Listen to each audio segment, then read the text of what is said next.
Welcome. चलिए आज फिर से कुछ हम नया जानते हैं। तो आज का जो टॉपिक है वो है सीएसपी के ऊपर। तो जैसे किसी भी बैंक का सीएसपी लेने के लिए जो एग्ज़ाम दिया जाता है आईआईबीएफ का एग्ज़ाम, तो वो एग्ज़ाम के रिलेटेड हम आपको कुछ बताएंगे। तो उसमें किस तरह का सवाल पूछा गया है और किस तरह का सवाल पूछा जाता है। हम जो एग्ज़ाम देने के लिए गए थे तो उसमें हमको क्या सब करना पड़ा था और कैसे कैसे उसका फॉर्म भरे थे, वो सारा कुछ हम अपना आपके साथ शेयर करेंगे। जो मेरा एग्ज़ाम कैसा गया, कैसा रहा और किस तरह का हमसे सवाल पूछा गया, तो इस पे हम बहस करेंगे। इसके लिए पहले आपको आईआईबीएफ का फॉर्म फिल करना पड़ता है ऑनलाइन। तो वो आप फॉर्म भरेंगे। तो ये फॉर्म भरने का जो प्रोसेस है वो हम आपको पहले बता चुके हैं। अगर आप वो वीडियो नहीं देखे हैं तो आई बटन पे या फिर डिस्क्रिप्शन में आपको वो लिंक मिल जाएगा, वहाँ से आप फॉर्म फिल कर पाएंगे। उसका पूरा स्टेप बाय स्टेप बता दिए हैं। तो वहाँ पे जा कर के आप फॉर्म किस तरह फिल होगा वो आप जान पाएंगे और भर पाएंगे। फॉर्म फिल करने के बाद आपको जो सेंटर आप चूज करते हैं वो सेंटर पे आपको जाना होता है, वो हम आपके साथ शेयर करेंगे। तो इसका कुछ हम एग्जैक्ट तो नहीं बता पाएंगे, लेकिन हाँ वो रिलेटेड आपसे मतलब किस टॉपिक पे सवाल किया गया था उस टॉपिक पे हम चर्चा करेंगे। क्योंकि होता है क्या, जो एग्ज़ाम फॉर्म भरने के बाद ज़्यादा टेंशन होता है किस टॉपिक पे पूछा जाएगा और किस तरह का सवाल रहेगा। तो हम उस टॉपिक का चर्चा करेंगे। क्योंकि हमको सवाल एग्जैक्ट हमको याद नहीं है जो कैसा कैसा सवाल पूछा गया था, तो उसके रिलेटेड हम आपको बताएंगे जो कैसा कैसा पूछा गया था। तो कुछ हम ऐसे लिख के रखे हैं। तो जैसे पहले बात हो जाता है सीएसपी, तो ये तो कोई बैंक का ही होता है। तो यहाँ पे सारे बात जो होगा आपका बैंकिंग रिलेटेड होगा। तो जितने भी चीज़ बैंक में होता है उस टाइप का आपको सवाल पूछा जाएगा। उसके रूल के हिसाब, उसका क्या रूल रेगुलेशन जो भी है, किस तरह का उसका ब्रांच होता है और ब्रांच का लोगो क्या होता है और उसका हेड जो होता है रीजनल ऑफिस, यही सब के बारे में आपसे बैंकिंग रिलेटेड ऐसा सवाल रहेगा। उसका कुछ नियम है, तो आपको उस तरह का सवाल पूछा जाएगा। नेक्स्ट जो पूछा जाता है वो होता है अकाउंट ओपनिंग के बारे में। तो अकाउंट ओपनिंग में आ जाता है जो आप मैक्सिमम मिनिमम कितने एज का अकाउंट आप ओपन कर सकते हैं। तो एक मिनिमम अकाउंट जो होता है, मिनिमम एज का अकाउंट, वो कितना एज में आप खोल पाएंगे और मैक्सिमम कितने एज तक का खोल पाएंगे। तो एक 18 साल से नीचे जो होता है उसको हम माइनर अकाउंट करते हैं और 18 साल से ऊपर वाला मेजर अकाउंट होता है।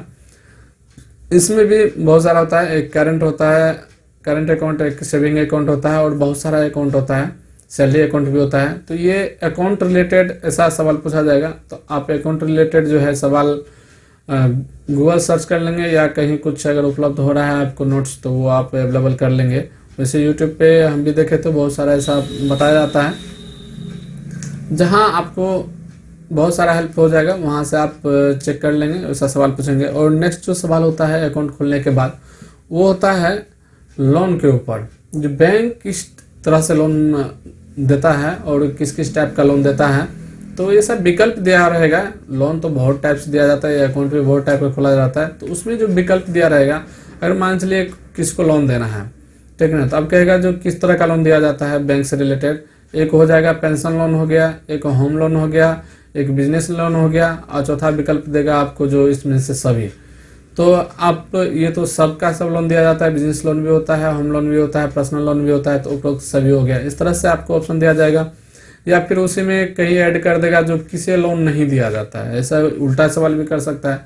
तो उसमें हो जाएगा जुआ खेलने वाले को लोन दिया जाता है या फिर बिजनेस वाला को तो जो होता है, तब जुआरी को तो लोन नहीं दिया जाता है। तो इस तरह का कुछ सवाल आपको वहाँ पे पूछा जाएगा। तो इस तरह का सवाल का तैयारी आपको करना है। बैंक किस तरह से लोन प्रोवाइड करता है और किस किस को लोन दिया जाता है। एक एजुकेशन लोन भी होता है।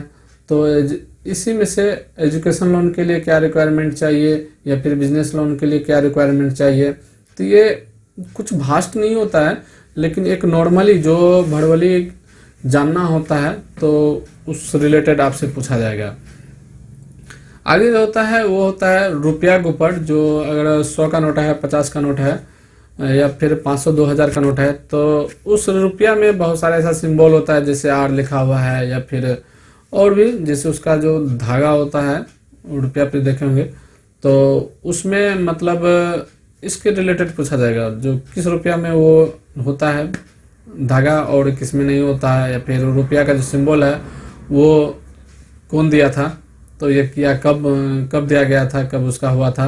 तो वहाँ पे देखिए नया में जो आ गया है जो चश्मा में स्वच्छ भारत लिखा हुआ रहता है, तो इस तरह का सवाल आपसे पूछा जाएगा। तो ये छोटे मोटे ज़्यादा नहीं पूछा जाता है, 1-2 सवाल इससे रिलेटेड होता है, तो एक नज़र उस पर भी आप डाल देंगे तो बेहतर होगा।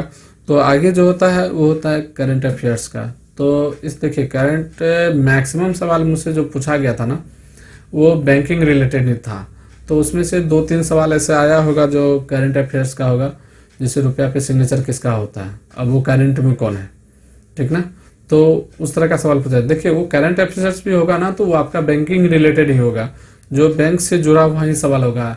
अब 2-4 कोई साइड से अलग आ जाए तो वो अलग वाली बात है। अब हमको उतना याद नहीं है जो हमसे पूछा गया था नहीं पूछा गया था, लेकिन हाँ इस तरह का सवाल था जो अभी हम आपको बताए एग्जैक्ट। अब वो वहाँ पे ना स्क्रीन रिकॉर्डिंग का सुविधा था ना कोई आप फोटो वोटो ले सकते हैं, तो ऐसा नहीं दिया गया था करने के लिए, तो इसीलिए हम आपको एग्जैक्ट नहीं बता पाएंगे मतलब किस तरह का सवाल था। तो यही कुछ 4-5 टाइप का सवाल था, बैंकिंग रिलेटेड था, बैंकिंग का rule regulation, as account opening का और लोन का और रुपया का जो होता है मैटर वो, और करंट अफेयर्स, ये 5 रूल था। और इसके अलावा भी जो सवाल पूछा जाता था वो जो बैंक इंश्योरेंस का होता है, और आगे जो सवाल पूछा गया था वो होता है बैंक इंश्योरेंस। अब बैंक में किस किस तरह का इंश्योरेंस होता है और उस इंश्योरेंस में क्या उसका होना चाहिए, ठीक ना, किस आदमी को इंश्योरेंस कराया जाता है, ये भी होता है। जैसे अगर स्टेट बैंक से आप हैं तो SBI लाइफ के बारे में आपसे पूछा जाएगा, तो इस तरह से होता है। बैंक इंश्योरेंस भी होता है, जैसे आप मान लीजिए जनधन योजना का एक अकाउंट ओपन होता है तो आपसे कुछ लोगो भी पूछा जाएगा, तो आपको उस लोगो का भी जवाब देना है। तो जैसे कि स्टेट बैंक का क्या लोगो है या फिर bank of Baroda, bank of India, लोगों के बारे में लोगो का दिया हुआ रहेगा सिंबल या फिर उसके बारे में लिखा हुआ रहेगा। तो जनधन अकाउंट है तो जनधन अकाउंट का जो लोगो है तो उसके बारे में आपसे पूछा जाएगा। तो ये आपको हर कुछ बैंक से रिलेटेड जितना कुछ भी होता है, जमा निकासी, आप वो सब आदमी, एक चीज जो होता है जमा निकासी पे जैसे बात किए तो अब मैक्सिमम लोग कितना जमा कर सकता है, मिनिमम कितना जमा कर सकता है, एक अकाउंट ओपनिंग में क्या सब डॉक्यूमेंट्स की रिक्वायरमेंट होती है, जैसे कम से कम तो 2 प्रूफ होना चाहिए, जैसे आधार हो गया, पैन हो गया, या आधार नहीं है तो उस जगह पे क्या और दे सकते हैं। तो जो वेरिएबल होगा तो वो आप लगा सकते हैं। तो ऐसा आपको ऑप्शन दिया जाएगा वहाँ पे, आप वहाँ पे बखूबी कर पाएंगे, ऐसा कुछ भास्ट नहीं होता है। इस एग्जाम में 100 मार्क का आपको से सवाल पूछा जाता है, 100 मार्क में आपको कम से कम 50+ लाना पड़ता है, तो बहुत हैवी नहीं है, 50+ आप ले आएंगे काम चल जाएगा। 90-80 का कोई जो आवश्यकता नहीं होता है, अगर आप उसके लायक हैं तो आप लाएं, और बहुत अच्छी वाली बात है, हो सकता है आगे और भी काम दे दे। तो 50+ आ जाए तो वही आपके लिए बहुत अच्छा है, वो मतलब काम उसी से हो जाएगा। तो जैसे कि हम 100 का एग्जाम दिए थे उसमें से 57 हमें आया था, मेरा काम उसी से हो गया, हम आगे प्रोसेस कर दिए हैं। हम आपको बताएंगे जब मेरा CSP चालू होगा तो हम भी CSP के लिए, स्टेट बैंक CSP के लिए हम अप्लाई किए थे। यदि आगे फुल प्रोसेस हो जाता है तो लास्ट हम आपको वीडियो एक और बना कर दिखाएंगे, जो CSP स्टार्ट होने तक हमें क्या सब करना पड़ा, क्या सब रिक्वायरमेंट की ज़रूरत पड़ी, वो सारा कुछ हम आपके साथ शेयर करेंगे। तो फिलहाल हम अभी फॉर्म भरे थे और एग्ज़ाम दिए थे, तो एग्ज़ाम में जिस रिलेटेड हमसे सवाल पूछा गया था वो हम आपके साथ शेयर किए।